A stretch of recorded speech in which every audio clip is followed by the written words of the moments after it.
Assalamu alaikum wa rahmatullahi ta'ala wa barakatuh, mes chers frères et sœurs. Aujourd'hui, nous sommes à Montréal, dans l'ouest de Montréal, dans un quartier nommé Amabé. C'est un quartier avec la réputation de son haut taux de violence et de criminalité. Donc, ce sera vraiment pas une coïncidence si on voit des voitures de police rôder autour de nous aujourd'hui, Inch'Allah. Je vais vous présenter un frère du nom de Mahad, autrefois appelé malade allergique aux flics. Il a eu son nom dans la rue, donc Inch'Allah, je vais vous le présenter. MALAD, allergique aux flics, vacciné contre la peur mais addicté au fric. Ici, y a de la coke, des Big Mac, mais y a pas de frites. C'est pas au McDonald's qu'on apprend à flip. Yeah, c'est dans une cage que j'ai fini mon stage. Salam alaikum wa rahmatullahi ta'ala wa barakatuh. Ça va bien? Alhamdulillah. Donc, je voudrais savoir premièrement de quel pays que tu viens. Je viens de Djibouti. Ok, et puis tu as grandi au Canada? Je suis venu ici à l'âge de 10 mois. À 10 mois? Je suis venu dans ce quartier exactement à l'âge de 5 ans. Ok.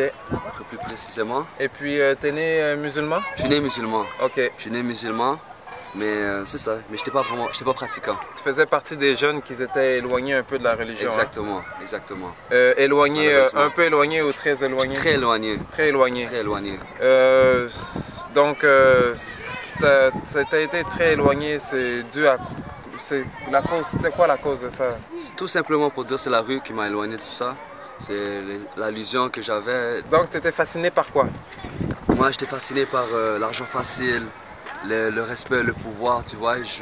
Moi j'étais un jeune mais je voyais, j'ai côtoyé beaucoup les plus vieux durant ma jeunesse. Ok. J'ai grandi avec les gars de mon âge, mais moi je savais que je pouvais être... Mais les gars de ton âge, t'avais quel âge? Dans ce temps-là, à l'époque j'avais 13 ans. Ok. J'avais 13 ans puis... À 13 ans, t'étais bon à l'école? Non, l'école... J'étais à l'école, mais c'est que j'avais quelque chose d'autre en tête, tu comprends? C'est que le monde, quand ils rentraient à la maison, c'est leur devoir, mais moi c'était comment gagner mon respect plus, tu comprends? De quelle manière? La mauvaise façon, tu comprends? Okay. La façon de la rue, tu comprends? Moi j'ai vraiment pris ça, parce qu'il y a beaucoup de monde qui se disent qu'ils sont dans la rue, mais ils savent vraiment pas c'est quoi la rue, c'est juste chiller. Mais moi je voyais ça plus loin, tu comprends? Je voulais vraiment être gangster là, tu comprends? Je prenais ça vraiment à cœur là, tu comprends? Ouais.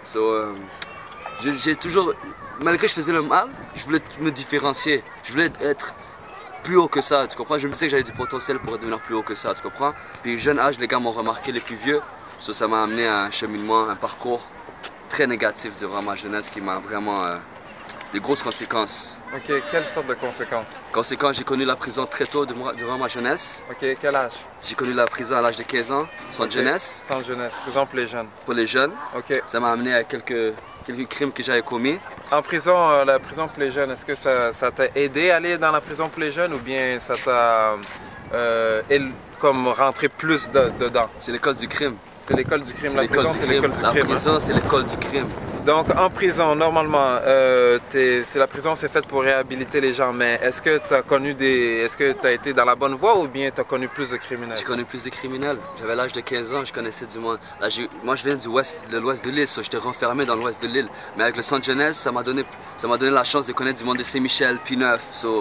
Puis ils voyaient que j'étais le seul vraiment gars de ma génération en prison. Oui. Ils voulaient faire contact pour agrandir le terrain, tu comprends? Oui, oui. Quelle sorte de terrain? Le terrain de... parce que ça fonctionne avec les contacts, tu vois. Oui. Si tu as des contacts dans l'ouest et dans l'est, ça agrandit le projet, tu comprends? Plus de soldats, comme ils disent, tu comprends? Mais des soldats qui se battent pourquoi? Pour des couleurs, des histoires de rouge et bleu, tu comprends? Des histoires de gangs, on peut dire. Des histoires de gangs de rue, parce que ce quartier-là ici à Amabé, où je te parle en ce moment, beaucoup de jeunes, l'histoire d'Amabé c'est quartier bleu ici. Okay. Il y a beaucoup de jeunes, ils savent même pas c'est quoi vraiment l'histoire, les histoires de rouge et bleu.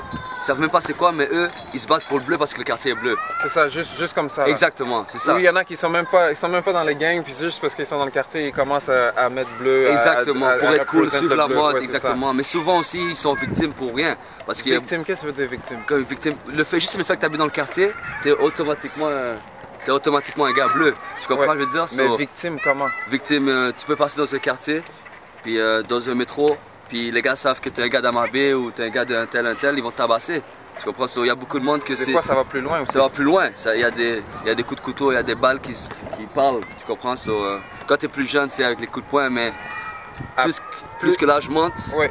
c'est ils font recours à des plus grosses affaires. Donc juste comme ça, comme tu dis, tu parles de ça, comme toi tu as sûrement fait partie de tabassage aussi, et puis coup de couteau? Coup de couteau aussi. J'étais poignardé ici, exactement sur ce terrain de basket là, j'avais l'âge de 17 ans, exactement 16 ans. Donc Mahed, tu étais en prison pour les prisons juvéniles, et puis après, quand tu es ressorti, c'était quoi tes ambitions? Qu'est-ce que tu as fait? Ah, tu sais, quand tu rentres dans ces affaires-là, c'est, comme je dis, c'est l'école du crime.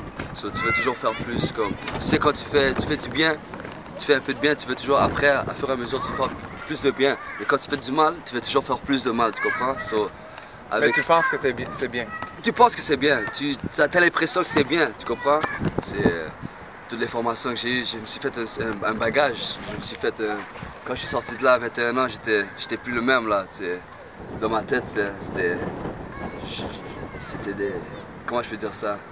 Parce que j'ai pas vu mon jeune adulte, tu comprends? Je l'ai vu avec les plus vieux, avec des criminels, avec vraiment du monde endurci, tu vois? So, ça m'a juste enflé la tête, puis j'ai essayé d'amener ça dans le quartier, tu comprends? Donc c'est Mon vrai. but à moi, c'était juste de mettre du monde, comment je peux dire, à la place d'amener du bon monde avec moi, Ouais. j'ai amené le monde à une pensée négative et tout, tu comprends? Quand je suis sorti, comme je t'ai dit, tu deviens plus endurci, so, là tu fais affaire à des plus gros mondes, à des ennemis, c'est des plus gros ennemis, tu comprends? So, qu'est-ce qui t'est arrivé? C'est une situation qui est arrivée qu'aujourd'hui je serais pas debout, tu comprends? J'étais victime, j'étais atteint des balles. Tu t'es fait tirer. Je me suis fait tirer 3 fois. Tu t'es fait tirer où? Je me suis fait tirer dans la jambe, j'ai reçu une balle dans la jambe, une balle dans l'abdomen, puis une balle qui a rentré dans ma colonne vertébrale qui est sortie par mon ventre. Et puis si je me rappelle bien, elle a même comme ricoché sur ta colonne vertébrale. Hein? Elle a ricoché sur ma colonne vertébrale, elle est sortie par l'intestin. Et puis après ça, quand c'est arrivé, C'était à l'âge de 21 ans. à l'âge de 21 ans, 3 mois après que je suis sorti de 3 prison. mois après que tu es sorti de 3 prison, mois. déjà là, tu c'est te les fais... problèmes du passé C'est qui ça. qui Déjà sont là, venus. tu te fais tirer 3 fois. Et puis, tu étais paralysé? J'étais paralysé. Je suis paralysé pendant un mois et demi, exactement. Les médecins, qu'est-ce qu'ils disaient? Les médecins, ils disaient que c'était fini pour moi, qu'ils essaient de jouer avec mon moral pour me faire comprendre que la vie t'inquiète, il y a des bonnes affaires qui peuvent arriver. Eux, dans leur tête et dans les papiers, j'étais paralysé. So, Allah encore a fait que tu pouvais marcher je après pouvais encore. marcher, oui, exactement. Donc cette leçon-là, est-ce que ça t'a remis sur le droit chemin? Est-ce que tu as réalisé qu'il fallait faire quelque chose de bien dans sa vie? Est-ce que tu t'es rapproché d'Allah? Qu'est-ce que ça l'a fait? Ça m'a juste dit que j'étais immortel, que je n'allais pas mourir, tu comprends? Comme ces situations-là, il y a du monde qui ça arrive, ça les fait comprendre. Moi, ça m'a juste empiré la tête. Je me suis dit, ah, même des balles m'ont pas tué. So, je me pensais vraiment, ça m'a juste amené sur un autre chemin plus pire. Là, ça t'a mis encore pire. Plus pire parce que, tu sais, c'est comme dans les films, tu écoutes les films, tu vois les films, il y a un gars qui se fait tirer dessus, qui est atteint par une balle, il meurt. So, tu dis, ça, c'est pas arrivé à toi. So, tu te sens puissant, tu comprends? Si tu dis, ah, je suis pas mort aujourd'hui, bon, ça m'a juste rendu plus pire. Donc après ça, dans le déroulement de ta vie, donc comme si tu as dit, tu es devenu pire. Après ça, c'est quel autre élément qui est arrivé dans ta vie? Quel autre élément? C'est là maintenant, bon, dans ma tête, j'ai fait de la prison, j'ai été atteint des balles, je me suis fait poignarder. So, dans ma tête, j'étais... Mais tu t'es fait... la personne qui t'a tiré dessus, est-ce que... Parce que c'est sûr que quand on se fait tirer dessus, les policiers, ils veulent savoir c'est qui... Une déclaration, tout ça. Ils voulaient avoir une déclaration, ils voulaient que je signe des papiers, tout ça. Mais tu sais, moi, je suis un gars, je venais de la rue, so... On parle pas. On parle pas ici, on parle pas. Donc t'as pas voulu coopérer. Non, je sais pas. T'as pas voulu coopérer avec la police, tout ça. Donc qu'est-ce que ça l'a fait? Ça a attiré les plus vieux envers moi. Ça l'a renforcé ton nom? Ça a renforcé mon nom. Ça a amené du plus gros monde envers moi parce que tu sais, c'est pas tout le monde qui se fait tirer dessus qui garde leur bouche fermée. Surtout quand il y a beaucoup de monde qui sont blessés et puis surtout quand tu sais que t'as failli te paralyser puis t'as pas à parler, sur le monde disent waouh. So, tu attires plus une clientèle encore. Donc, tu as forgé encore plus ton nom. Exactement. So, dans ma tête, je vois tout ça, ça offre ma tête plus, tu comprends? So, ouais. Je vais commettre plus de choses, encore, tu comprends? So, ça m'a juste amené sur un pattern encore plus négatif, okay. Tu comprends? Donc, comme les nouvelles personnes qui sont entourées autour de toi, puis tout ça, donc ça l'a sûrement augmenté aussi dans les mouvements que tu faisais, comme encore pire. Encore pire. Donc, après ça, qu'est-ce qui est arrivé? Après ça, après que je suis sorti de l'hôpital, parce que j'ai pris du temps, j'ai fait la physiothérapie et tout ça. Moi, dans ma tête, mon temps de break, c'était les vacances, c'était la physiothérapie un peu. Quand j'ai vu que je pouvais bien marcher, ça a recommencé la routine. Qu'est-ce qui est arrivé, c'est que mon cercle, à moi, c'était mes amis. Mais dans mes amis, c'était du monde qui n'était pas à 100% même mentalité que moi. Mais avec cet événement-là, ça m'a juste enlevé de ce monde-là, puis ça m'a ramené des criminels endurcis autour de moi, tu comprends? Dans ma tête, j'avais la mentalité criminelle endurcie, tu vois. C'était plus des gars de 23 ans ou 22 ans autour de moi, c'était des gars de 30 ans autour de moi, là, tu comprends? Ça me voyait comme un jeune soldat, tu comprends? Même pas un jeune soldat, j'étais un soldat parce que j'avais plus de que la majorité de ce monde-là, tu comprends? Ouais. J'ai passé plus d'affaires que la majorité. J'avais un droit de parole qui était assez pesant. Oui, oui. Exactement. En novembre 2011, la police est venue me chercher ici, à Montréal, pour un crime que j'avais commis, quelque chose qui s'était passé en 2010, novembre. Donc, encore une fois, le passé le passé te rattrape toujours, veux pas. Encore une fois. Tout qu'est-ce que tu fais, ça va te rattraper, veux pas. Que c'est pas aujourd'hui ou c'est pas demain ou c'est dans un an. Moi, je suis l'exemple parfait pour vous, là, comme. Un an après, la police est venue me chercher pour quelque chose qui s'est passé à Ottawa, hors de la ville. Ils sont venus me chercher pour des grosses charges. Je faisais face à au moins 5-6 ans facilement de prison. Puis quand je suis arrivé là-bas à Ottawa... La plus petite charge des grosses charges, c'était? C'était possession d'arme à feu jusqu'à déchargement. Puis il m'a accusé pour 14 chefs d'accusation. Dans ma tête, j'étais parti. Là. Même l'avocat m'a dit que avec ton dossier que tu as déjà, toi, t'es parti. T'es déjà chanceux qu'on donne 5-6 ans.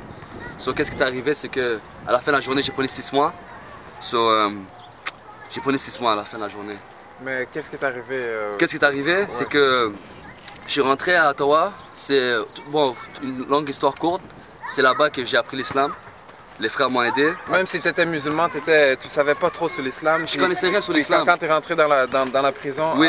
Là-bas, il y avait quoi?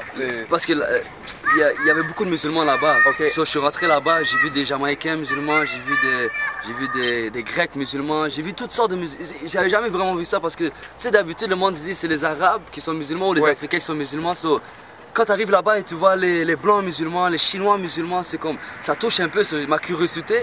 Moi, j'étais un gars curieux, tu comprends? Je voulais savoir toujours, je voulais savoir c'était quoi l'islam, mais j'avais pas le courage vraiment parce que j'étais concentré à d'autres choses négatives. Mais quand j'ai vu ça, je me suis dit, hey, regarde comment tout ce monde-là, ils se réunissent juste pour un Dieu, puis ils prient ensemble. Je me suis dit, commencer à me poser des questions. Dehors, je faisais mes prières quand j'étais plus jeune, là. Mais là, j'ai vu que c'était vraiment comme à l'âge adulte. Il n'y a pas de maman, papa qui te dit va prier parce que souvent, les musulmans, ils sont nés musulmans mais ils vont prier parce que la mère dit va prier, tu comprends? Ils ne savent même pas pourquoi ils sont musulmans, mais en prison par eux-mêmes. En plus, ils sont en prison. C'est une raison de plus pour dire pourquoi se concentrer sur l'islam. En plus, c'est du monde vraiment avec un passé lourd. Un passé lourd, tu comprends? Des gros charges sont là. Puis le deux tiers d'eux, ils ne vont plus sortir dehors là. Ils vont plus jamais sortir dehors, mais pourtant, il faut leur prière. Puis ça m'a poussé ma curiosité à savoir pourquoi du monde qui vient de loin, ils se réunissent tous pour un Dieu. Tu comprends?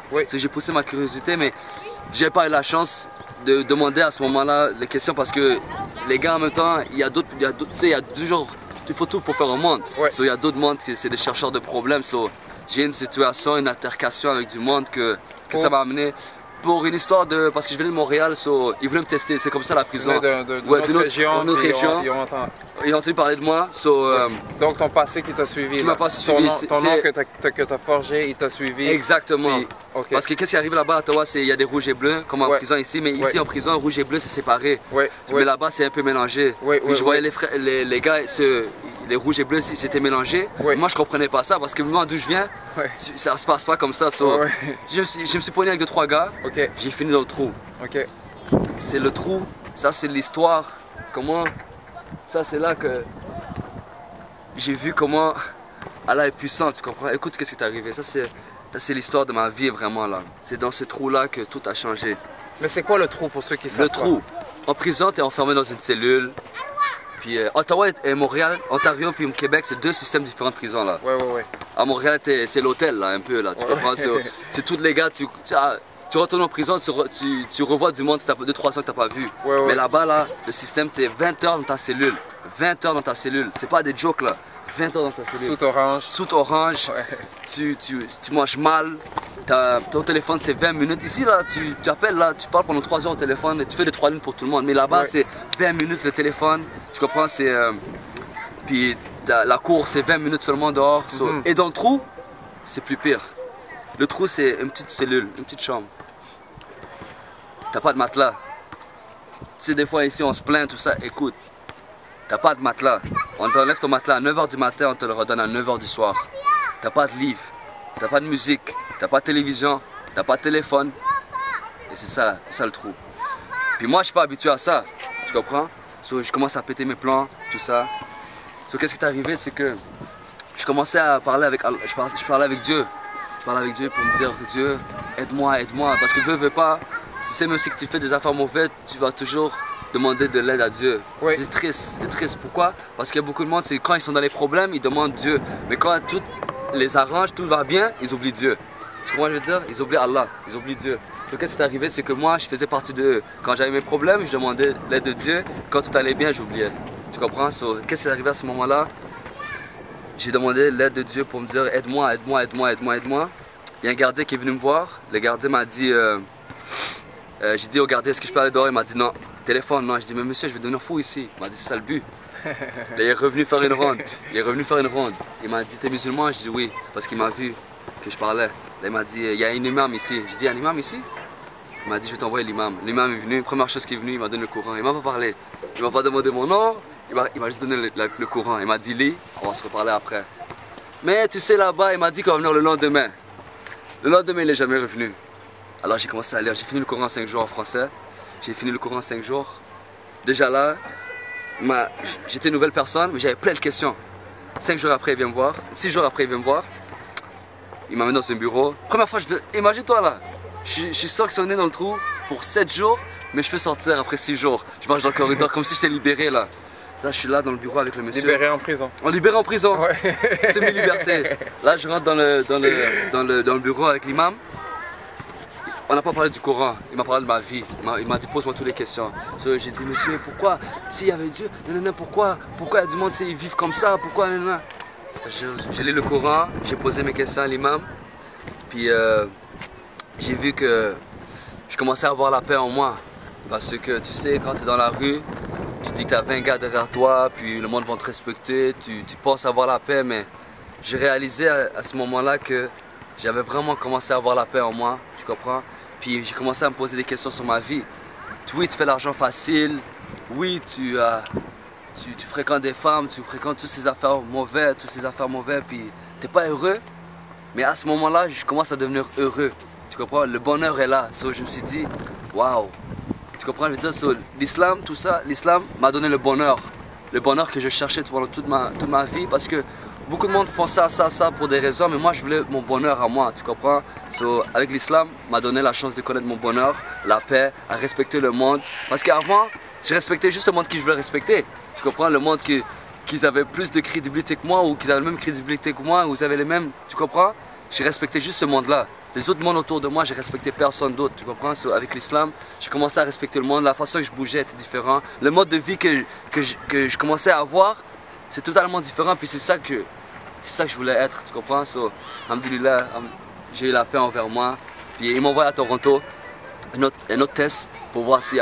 Parce qu'à Ottawa, c'est là que l'islam est rentré en moi, qu'Allah m'a guidé. Allah m'a envoyé 2 semaines après, il m'a envoyé à Toronto. East Detention, Lindsay Place. Ça, c'est des prisons où, waouh! C'est des grosses prisons à Toronto, ça. Il m'a envoyé là-bas, il m'a envoyé avec les frères musulmans. Ma foi a grandi, puis alhamdoulilah. Puis à un moment donné, je suis revenu à Montréal. Il me restait 1 semaine de mon incarcération. Je suis revenu à Montréal pour ma libération. Là, j'ai demandé à Allah, j'ai dit, regarde, je fais mes prières. Alhamdoulilah, je vais bien aujourd'hui, tout ça. Mais je veux voir un signe. Si tu peux me donner un signe que tu es avec moi, tout ça. Parce que je voulais voir quelque chose, tu comprends? Je suis arrivé à Montréal dans un blue pen, c'est la tente avant d'être classé dans ce secteur. Moi, je suis classé maximum. So, je suis avec le monde de maximum. Puis, je rentre ce jour-là dans le Blue Pen. Je vois tous les gars, ils sont là, ils sont très malades, malades. Là, je dis aux gars, mon nom c'est Mahad maintenant. Beaucoup de monde ne comprennent pas là.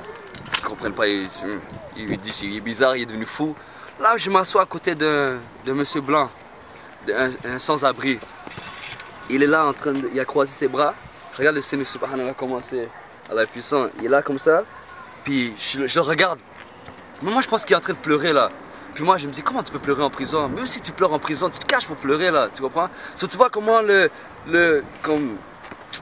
l'ancien moi, parce que l'environnement me fait. Là, j'écoute, je me rapproche.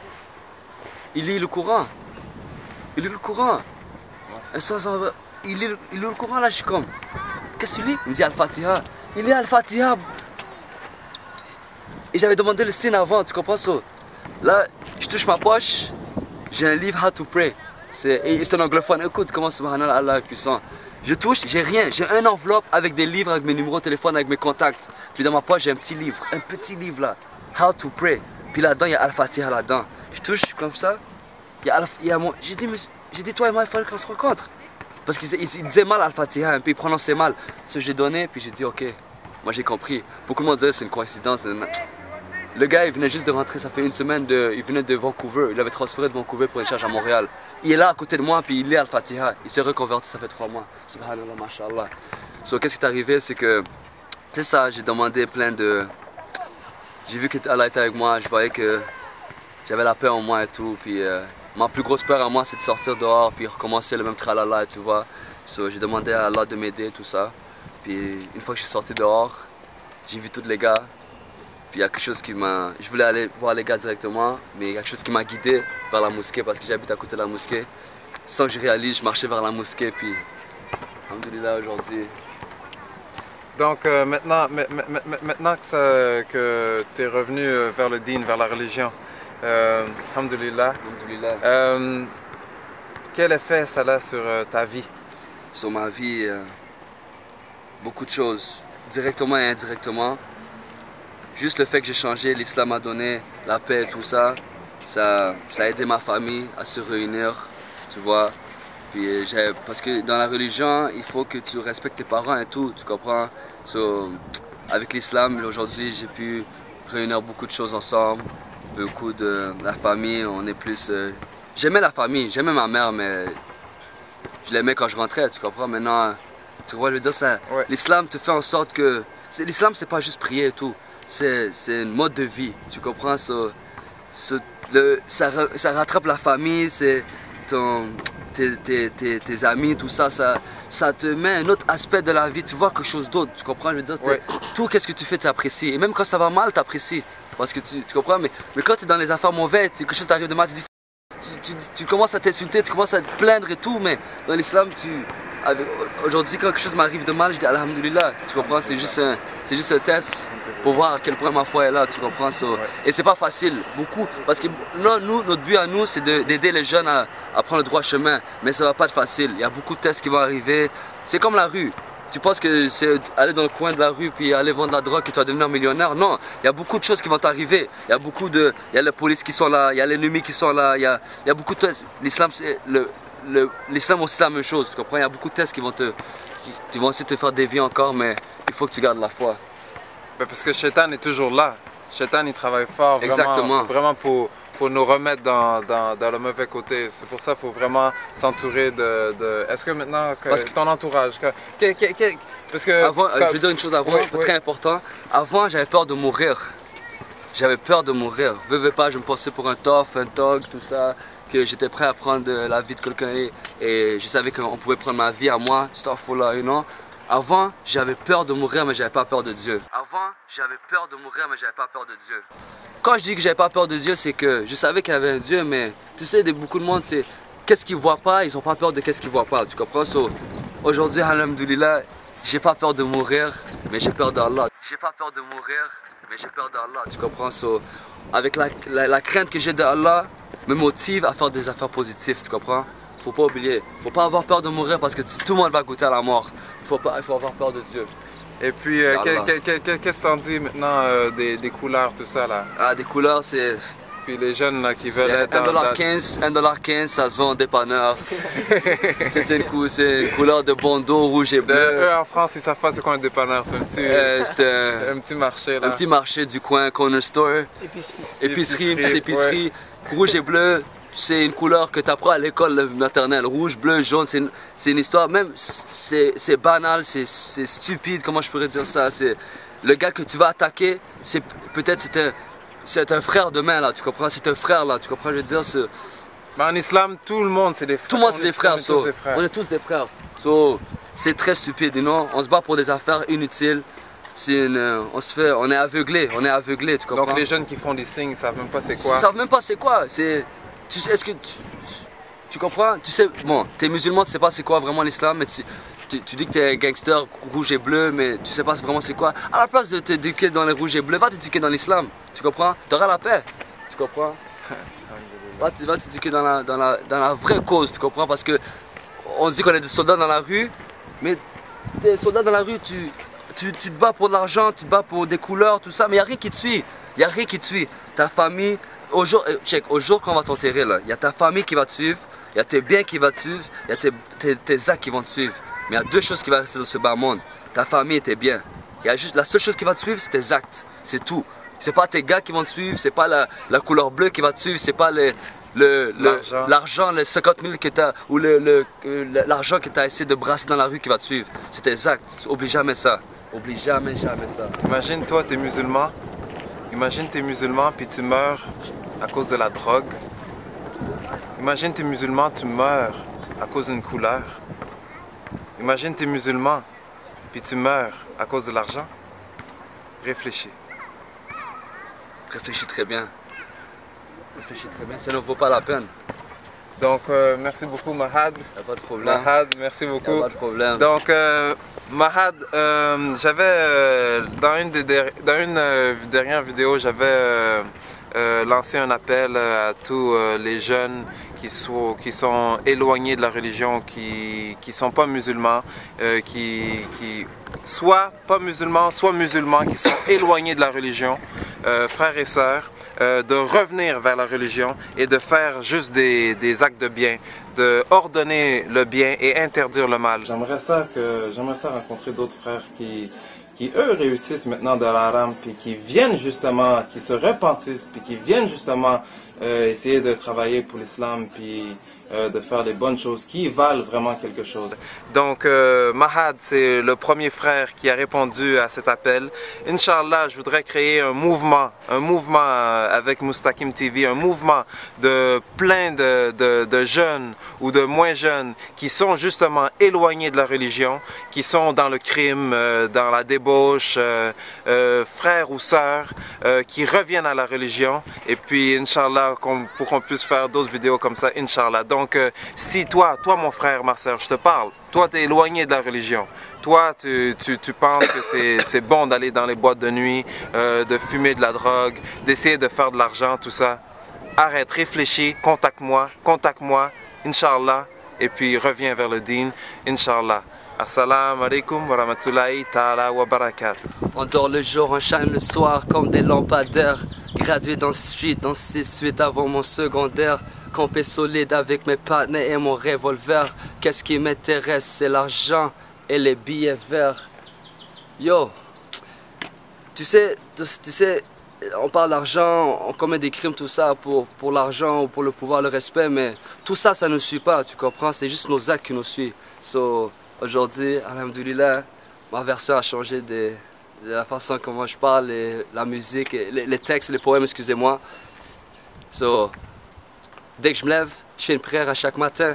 C'est pas parce que j'ai peur, parce que je veux pas qu'une balle m'atteint. J'ai appris avec mes erreurs, je me fie sur mon instinct. Chacun vit sa vie, yo, chacun son destin. La mort n'a pas de rendez-vous, Inch'Allah, on se voit demain. Il y a juste deux montagnes qui se croisent pas, même si c'est chacun son chemin.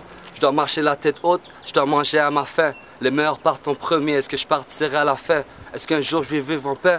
Est-ce que je vais mourir d'une mort atroce? Est-ce que je verrai ma fille grandir? Est-ce qu'un jour je pourrai les trust? Le soir avant de dormir, je regarde le ciel, je pose mes questions. Enfermé dans ma cellule, souvent été seul en réflexion. Je dois faire qu'est-ce que je dois faire? Avant en commentaire, qu'est-ce que je pense de leur système en toi et moi sans commentaire? Je suis pas fier de ce que j'ai fait. Il y a tellement de choses chose que je regrette. Le respect par chez nous, c'est plus que 7 lettres. Allah, pardonne-moi, je sais que j'ai commis des péchés. Je vois la mort s'approcher. J'ai pas le choix de me dépêcher, de prendre le droit chemin, mais on essaie de m'empêcher. De prendre le droit chemin, mais on essaie de m'empêcher. Alhamdulillah. Salam alaikum wa alaikum assalam, frère.